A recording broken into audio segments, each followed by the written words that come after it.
समझा ही रात।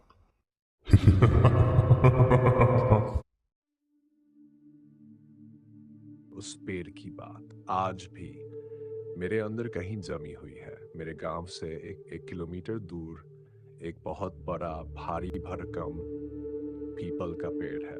उसकी लंबी नीचे से मुड़कर ऊपर जाती शाखाएं दूर से ही मोर के फैलाए हुए पंख जैसी लगती है। पहली नजर में वो पेड़ बस पेड़ दिखता है, पर जिस दिन मेरे साथ ये सब हुआ उसके बाद से उस पेड़ का नाम आते ही मेरी रीढ़ में ठंडी लहर दौड़ जाती है। उस पेड़ की छाया इतनी गहरी इतनी घनी थी कि धूप तक जमीन तक नहीं पहुंचती थी। हम बच्चे रोज जाते थे वहां, झूले की तरह झूलते थे, हंसते थे, खेलते थे। गांव में लोग कहते थे उस पेड़ पर कक्का रहता है, भूत। पर हम लोग बच्चे ठहरे, किसकी मानने वाले थे। एक दिन दोपहर का समय था, 12 बजे के करीब। हम तीन दोस्त हमेशा से पहले वहां पहुंच गए। हमने प्लान बनाया, आज जो दोस्त बाद में आएंगे हम उन्हें ऊपर बैठकर भूत बनकर डराएंगे।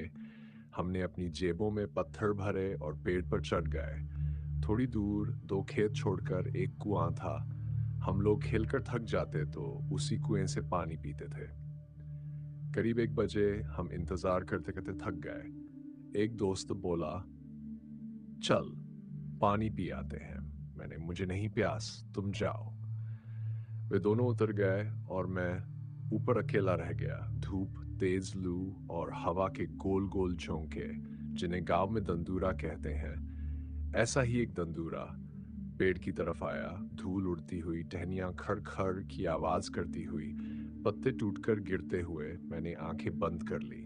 और जब दोबारा खोली तो मेरे सामने वाली डाल पर एक काला, भयंकर, लंबे बालों वाला आदमी बैठा था। काली शक्ल, घूरती आंखें और इतना डरावना चेहरा कि मेरी पकड़ डाली से छूट गई और मैं नीचे गिर पड़ा। मुझे कुछ नहीं पता चला, मैं बेहोश हो गया। आंखें खुली तो मेरे दोस्त मेरे पास थे। उन्होंने मुझे उठाया। मैंने कहा, मैंने भूत देखा। वे हंस पड़े, बोले, तू हमें डराने की कोशिश कर रहा है, चल पानी पी कर आ। उनकी जिद पर मैं डरते डरते कुएं की तरफ गया। मेरे हाथ कांप रहे थे। मैंने बाल्टी डाली, बाल्टी पानी तक पहुंची ही थी कि एक अजीब आवाज आई, जैसे कोई पानी में बार बार कूद रहा हो। मैंने झांक कर देखा, पानी के अंदर मुझे वही चेहरा, वही काली शक्ल दिखाई दी। मैं पीछे हटने ही वाला था कि अचानक पीछे से कोई मुझसे टकराया। मैं वहीं जम गया। धीरे धीरे मैंने पीछे देखा, वही आदमी, लंबे बाल, जला हुआ सा चेहरा, पीली निकली हुई आंखें और बदबूदार सांस। मेरी आवाज बंद, मेरे होंठ कांपते हुए, और मैं उसी जगह ढहकर गिर पड़ा। मेरे दोस्त मुझे उठाकर फिर पेड़ के नीचे ले आए। 2 बजे थे, हमारे बाकी दोस्त भी पहुंचने वाले थे। उन्होंने कहा, चल अब ऊपर चलकर उनको डराते हैं। मैं डरा हुआ था, फिर भी थोड़ी ऊंचाई पर बैठ गया। जैसे ही दोस्त आए हमने पत्थर फेंके और तभी एक जोरदार दंदूरा आया। पूरा पीपल जड़ से लेकर पत्ते तक जोर जोर से हिलने लगा। हमें लगा कोई पेड़ को उखाड़ने की कोशिश कर रहा हो। मेरे दोस्त समझ गए कक्का आया है, सब नीचे कूदे और भागे। मैं भी कूद पड़ा। एक दोस्त जिस डाली से लटका था वो टूट गई, वो नीचे गिरा।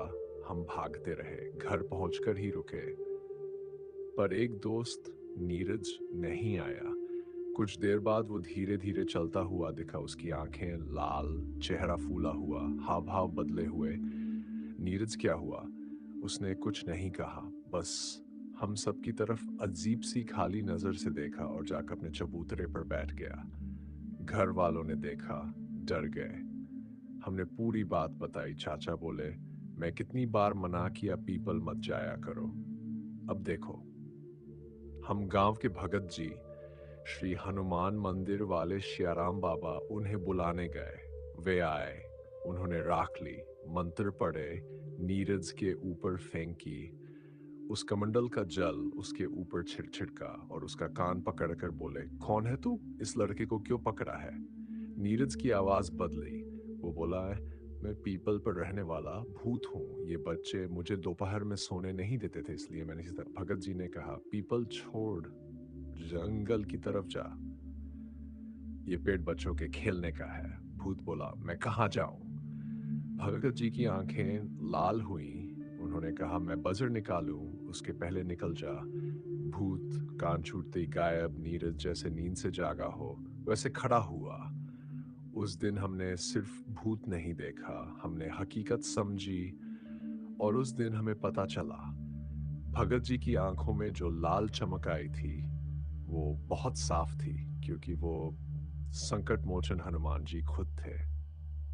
और तभी से हमारी जिंदगी बदल गई। आज भी जब डर लगता है, हम सिर्फ यही कहते हैं, जय बजरंगबली, और डर खत्म हो जाता है।